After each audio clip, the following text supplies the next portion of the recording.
Alright, welcome sa third episode ng ating palawagan system using the Excel.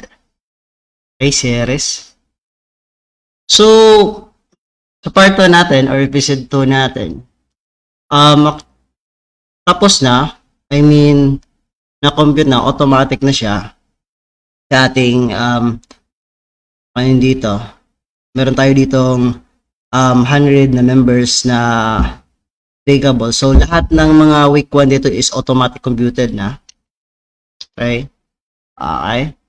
So, automatic na. Ang kulang na lang dito is, na-left natin yung 3 month, no? April, May, June. So, which is, natin, for this April, May, and June, i-automatic natin. So, the name, halimbawa sa mga members is, kung binago yung pangalan sa May and June, mababago rin. Babaguhin natin. Okay? And of course, lagyan natin to ng validation na kung saan is, lagyan also natin ng reference. The summary para makita nila. Dito is makita for the month of April, diba? May, then June. Ngayon, meron tong summary na total for the all 3 months para makita lahat. Okay, kung paid na ba? Hindi pa. Okay, gagawa natin to ng another summary sheets or kumbaga page para makita.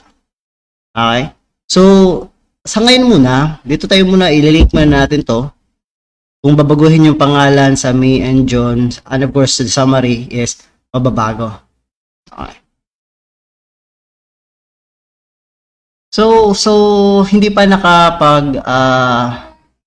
nakapanood about the series, you can try to go back the first episode ng series na to para naman mas maunawaan at maintindihan.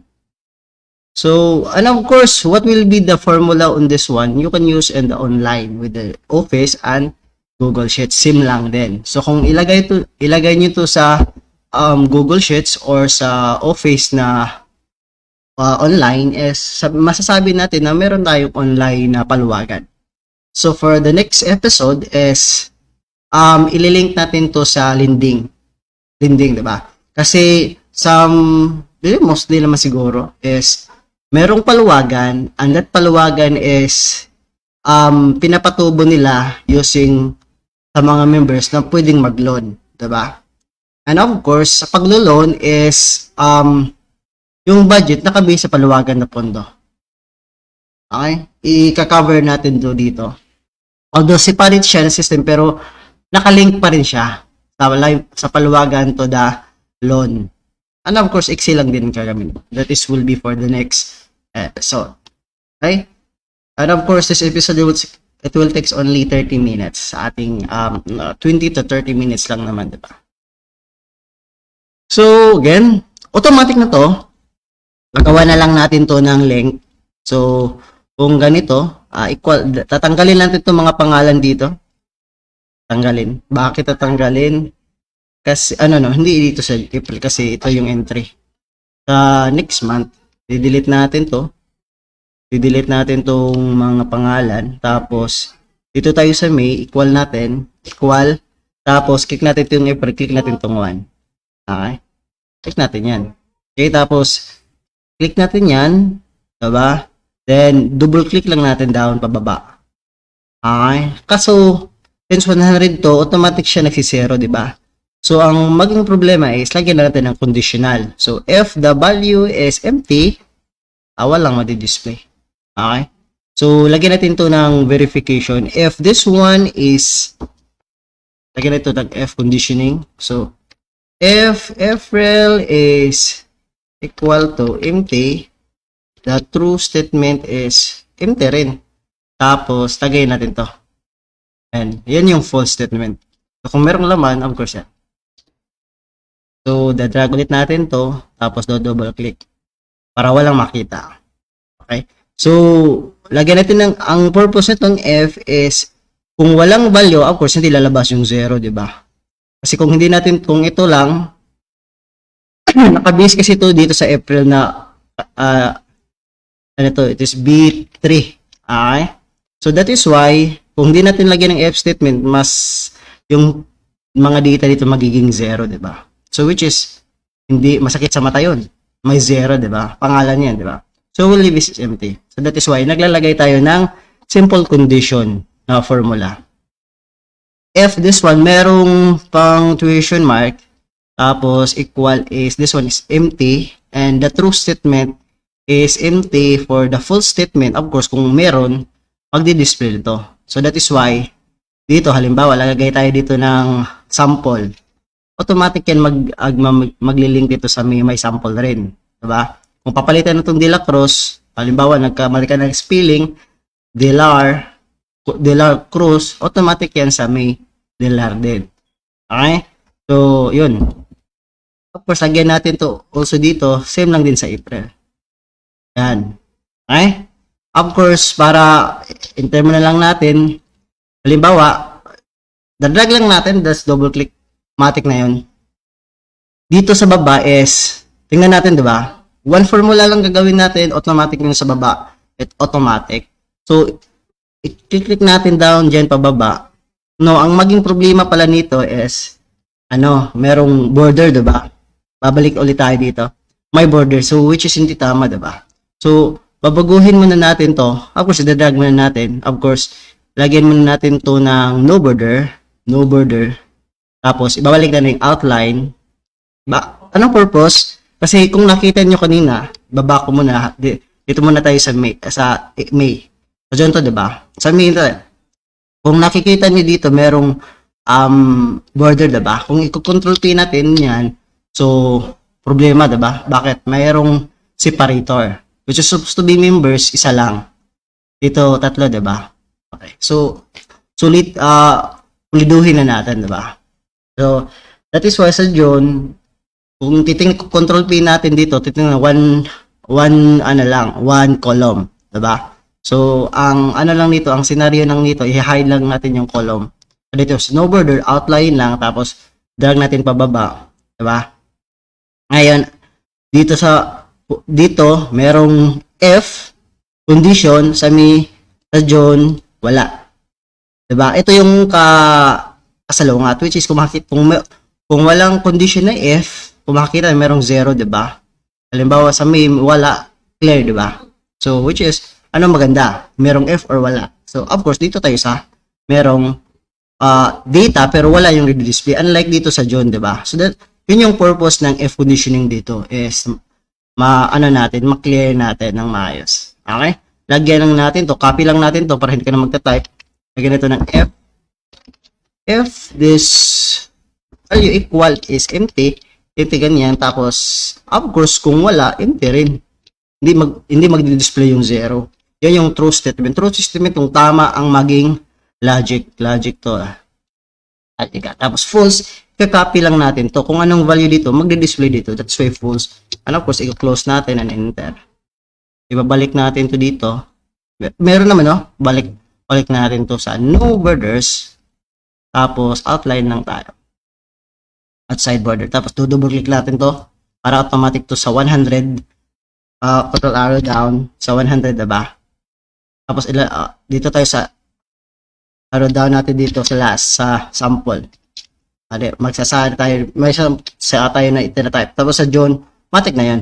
Diba? Sa May, hindi pa. It because, meron. So, ang gagawin natin is just, again, meron itong conditional, meron itong condition, no border tayo. Tapos, lagay natin to ng outside borders. Tapos, click this one. Huwag mo na i-drag. Just double click this one. Ito. Double click lang natin to. Diba? Huwag mo i-drag. Same lang din naman. Double click. Yan. Titingnan na automatic na nawawala. Diba? Pababa na yun. Okay? So, which is clear na. Diba? So, nakabase lahat dito sa April kung anong itatype mo. Diba? Mas maganda rin kung merong another sheets to confirm members data, diba? Diba? Okay. So, lang to? Simple lang naman na, i-manual type mo dito sa April. Diba? Meron din namang another scenario for creating sa paluwagan na maglalagay ka ng entry sheets. Dito is, halimbawa dito, hindi na. Tapos sa Mianjo, hindi na. Sa entry sheets lang. Entry sheets lang, merong entry sheet. Itatype mo lang sinong pangalan mo, ano binabayad, kailan yung, ano yung, magkano yung binayad niya. Ito sa week, automatic. But, for this format, hindi na kailangan yun. Pero merong format pa rin na hindi ka dito mag-i-input. Sa data dito is, dito ka mag-i-input, diba? Yun yung format dito. So, meron pa rin format na kung saan, sa paluwagan, meron kayang another sheets na kung tawagin natin is entry sheets, doon ka mag-i-input. Hindi ka na maghahanap dito ng pangalan, diba? Sa entry sheets, type mo lang yung pangalan or sabihin natin ID, type mo lang kung anong date, the price, magkano binayad, automatic na maglilink dito. Another format yun. Medyo complicated yun kasi another condition yun. Medyo, ang tawag dun sa akin is some ifs ang tawag ginagawa natin. Medyo mix yung mga formula gagamitin. So, but this format, hindi na muna. Okay? But, for this format, mas okay din. Diba? Sinisimplihan lang natin. Okay? So, okay na. Of course, tatanggalin. Control arrow down is pupunta sa pinakababa. Tapos control arrow up sa pinakataas na existing text. Ayan. So, tatanggalin natin to. Automatic sa main engine. Automatic din dito. Wala na yan. Okay? So, yes, good. Mayroon tayong link, diba? Nakalink na yung pangalan. Tapos dito sa mga sheets, pwede natin itong i-filter na kung saan is hindi sila pwede mag-input ng iba pang number. Halimbawa, mag-input ito ng E, di ba? Pwede pa rin, di ba? Pwede, di ba? So, which is, lagyan natin to ng validation na kung saan hindi sila makapag-input ng ganito. Ang pwede lang ma-input lang is number. Okay, whole number lang. Okay? So, ano lang natin?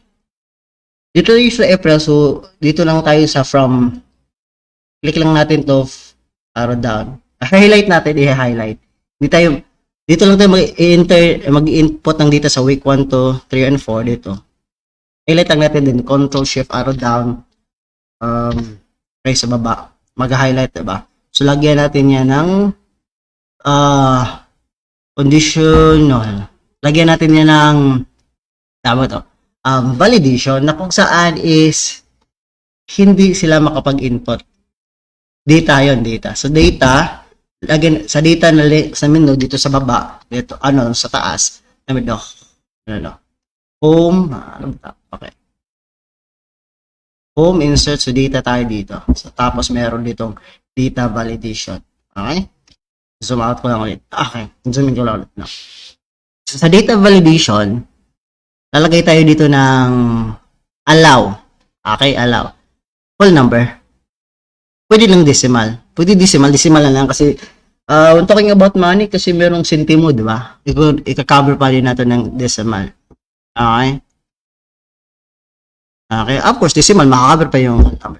Try natin. Okay, naka-highlight yan. So, ibig sabihin, yung naka-highlight na format, yun yung maapektuhan ng ating ina-apply na data validation. So, lagyan natin decimal.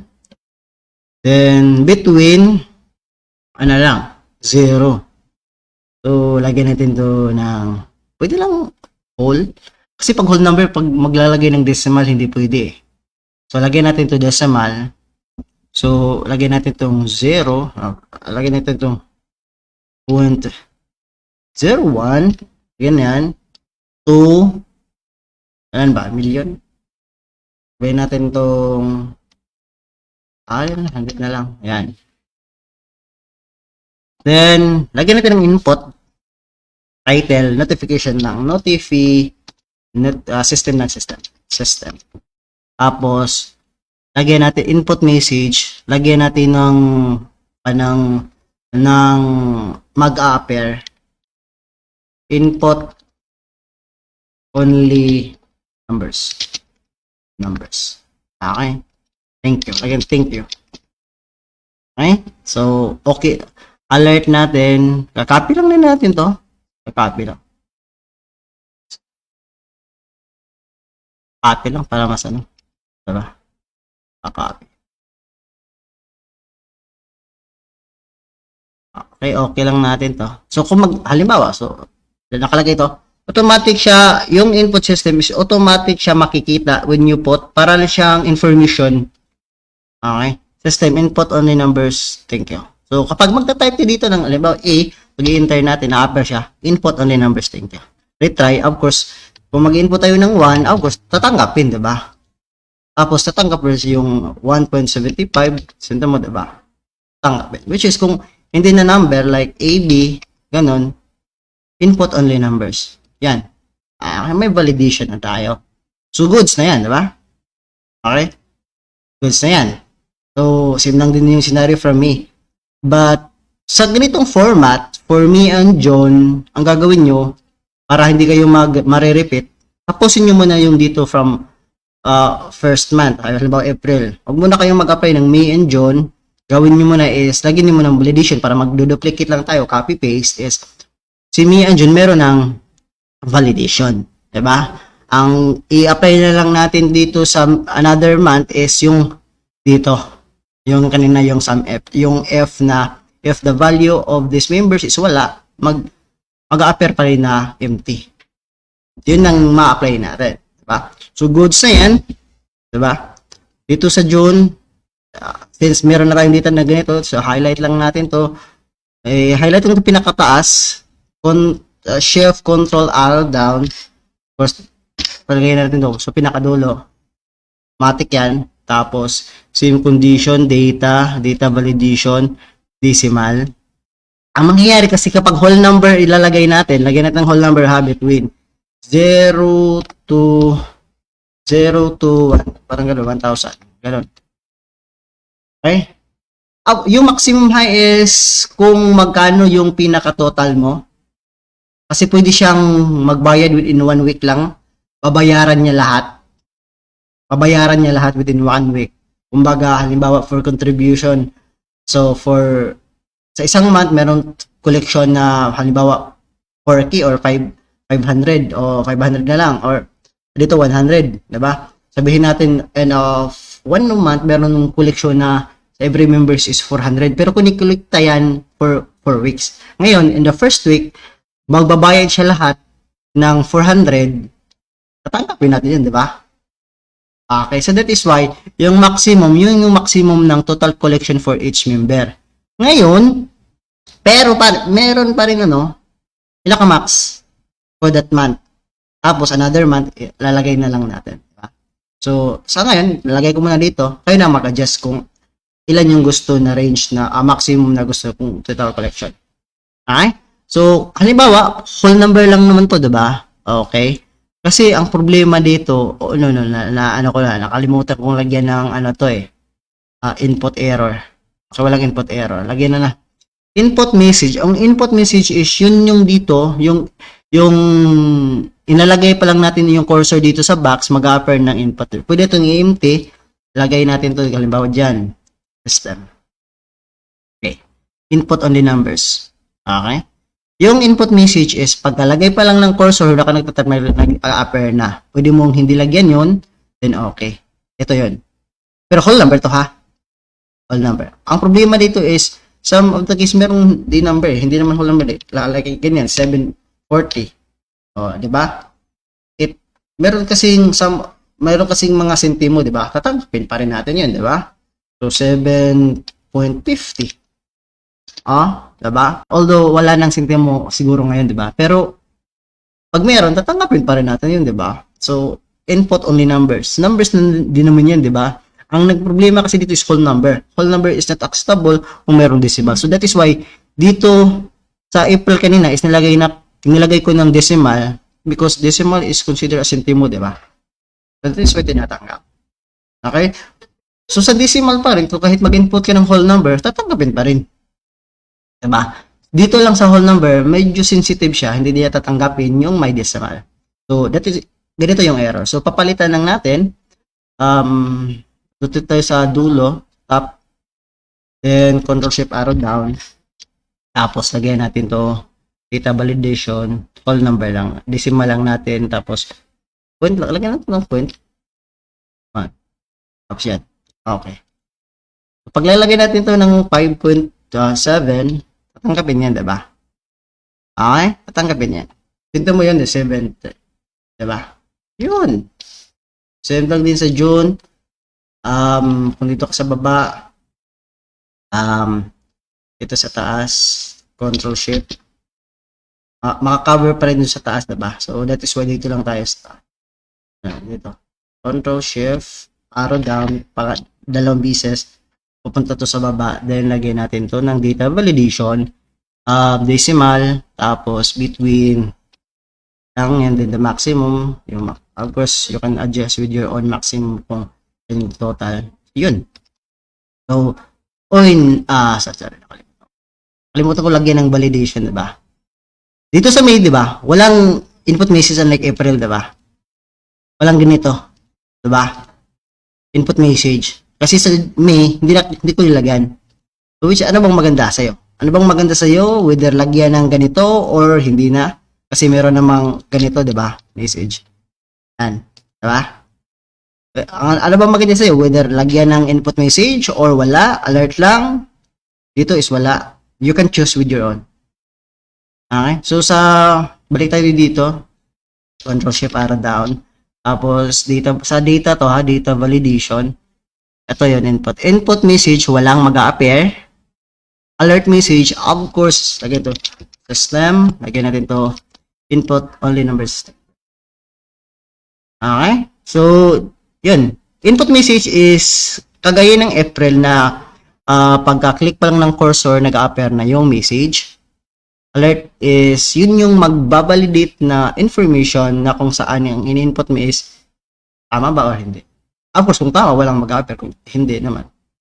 Okay, lagyan ito lang system. Tapos, no. Sa ano input yan? Okay. So, yan. Okay. So, goods na yan. April, May, and June. Ano yan, diba? So, goods na dito. Pero, gagawa tayo ng another sheets for the summary. Okay? For the summary. Ngayon, for the summary, kakapihin lang natin to ulit para medyo hindi duplicate pa rin natin. Copy, duplicate, June, create copy. Bakit? Daragdag natin ito pababa, then lagyan ito ng summary. Kasi kinakopy natin is yung formula din dito. Para hindi ka na magpaulit-ulit. Para ang babaguhin lang naman ito, tatanggalin lang naman to. Diba? Halimbawa dito, papalitan ito ng month, April, May, June. Diba? Then the total. Tatanggalin natin tong week 4. Delete natin tong week 4. Week 1, lagyan ito ng April. Lagyan natin ito, summary. April, May, tsaka June. Okay. Tapos total, yan. Tapos, tatanggalin na natin to.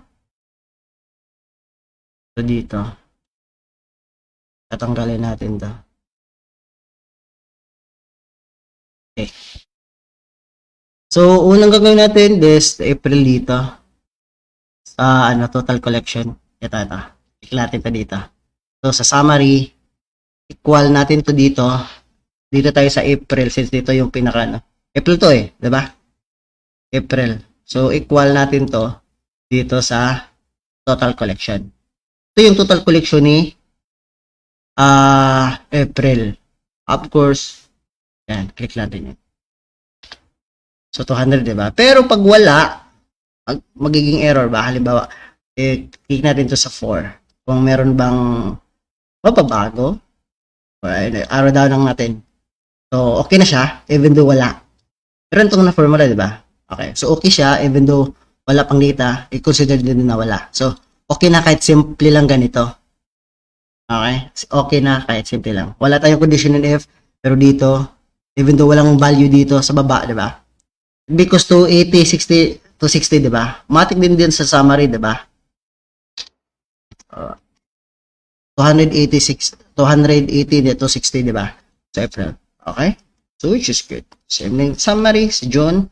Sami, tapos equal lang natin. Sami. At tayo sami, dito sa total pa rin nito. Okay. Tapos, ito na lang, double click na lang. Automatic sa baba. Sa June, equal lang ulit. Tapos, dito sa June, total, enter. Okay. Yan. Ngayon, sa total collection, ito na. From the total collection sa ilan yung nakolekta dito. Lang naman yun. Sum lang. Sum. You can just use the simple, dito, auto sum. Auto sum ka lang. Ito, auto sum. Enter. Yan. Kasi, bakit mayroong 600? Kasi nakaano pa ito dito eh. Okay. Amen. So, ito muna tayo, arrow down na natin. Okay. Ngayon, dito sa total collection natin, same pa rin din sa taas. Equal pa rin natin yan dito para dito sa total collection. Sa total collection na dito sa taas. Okay. Pero since lang sa taas, you can just drag lang naman, 'di ba?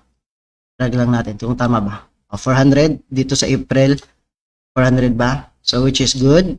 Kung formula sum of this 1 week members, okay, good. So lang. So yan. You can just drag this one pataas, no?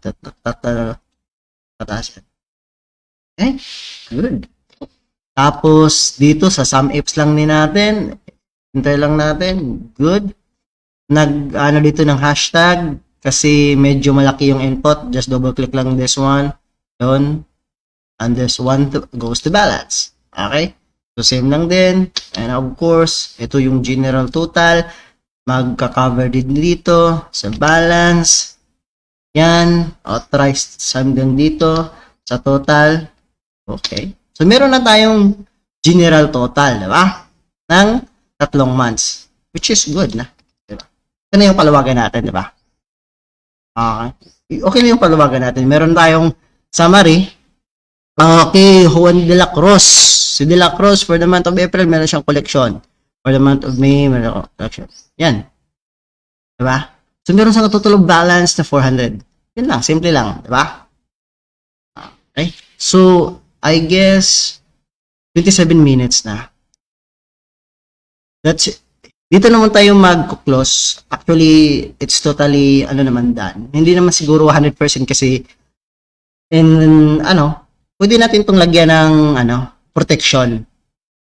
Protection. Bakit paglalagay tayo ng protection? Kasi, baka accidentally mong ma-delete dito. Pwede yung ma-delete. Diba?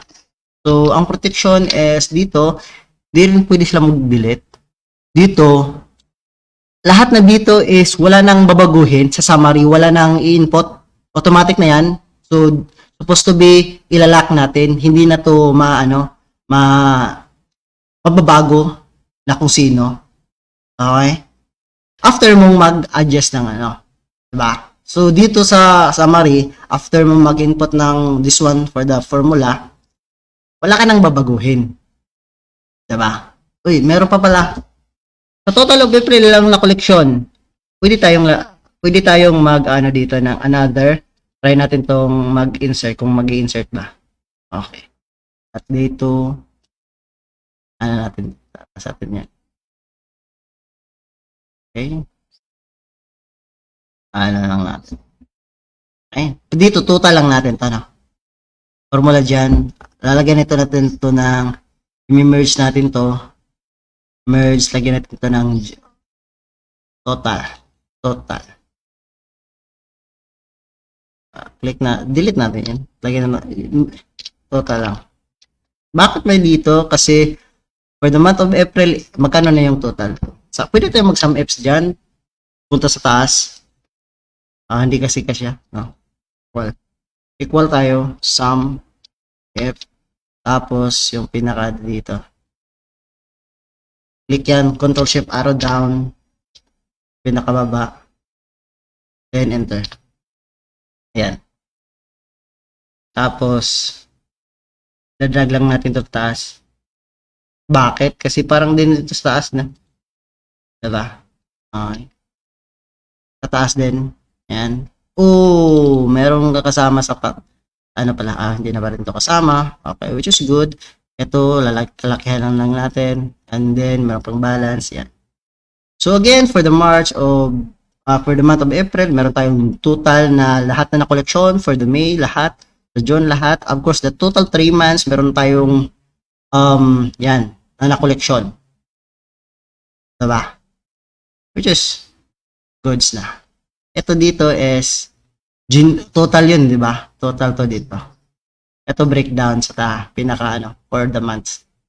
Okay? I guess goods na to for this video. Okay? I guess 30 minutes na rin. So, abangan for the third episode of live palawagan natin sa STEM using the Microsoft. I hope that you learned for the simple tutorial about palawagan using the Excel. Peace out.